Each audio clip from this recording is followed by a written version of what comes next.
জানি না কতটুক যৌক্তিক আছে আমার কথার পেছনে, যুক্তি নাও থাকতে পারে। গতকালকে একটা ভিডিও আপলোড দিয়েছিলাম, একটু বিড়ি খাচ্ছিলাম, জাস্ট ফান, সেই হিসাবেই দিয়েছিলাম। তো অনেকে আবার দেখছি মেসেঞ্জারে নক করেছে, ফোনে বলছে, কমেন্টেও লিখেছে যেগুলো ঠিক না। ঠিক কোনগুলো আমি জানি না, আমার জ্ঞানবোধ অত নেই, আমি অত জ্ঞানবোধ আলা মানুষও হতে চাই না, আমি নির্বোধ হয়ে থাকতে চাই, সেখান থেকে দেওয়া আর কি। তো যাই হোক, এটা ঠিক নাও হতে পারে, বিড়ি খাওয়া তো আসলে ঠিক না, কিন্তু আমি জানি না সুদ খাওয়া ঠিক কিনা, ঘুষ খাওয়া ঠিক কিনা, চোরা কারবারি করা ঠিক কিনা, তারপরে শরিক ফাঁকি দেওয়া ঠিক কিনা।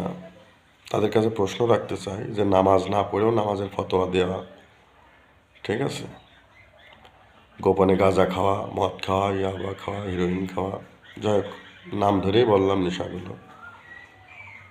তো এগুলো খাওয়া কতটুকু যৌক্তিক আধারে আলোতে না এসে জানি না। আমি খুব ভালো বুঝিও না এই বিষয় নিয়ে। তবে যাই হোক, এখন সব মিলিয়ে ভিডিও আপলোড করে ফেলেছিলাম, আপলোড করা এখনও আছে, ওটা থাকবেও। কারোর যদি ভালো না লাগে সে দেখবে না, অ্যাভয়েড করে চলে যাবে। কিন্তু আমি যেগুলো বলছি এগুলো যুক্তি আছে কতটুক, এগুলো করে কিনা মানুষ সমাজে সবাই জানে কম বেশ, কি বলবো।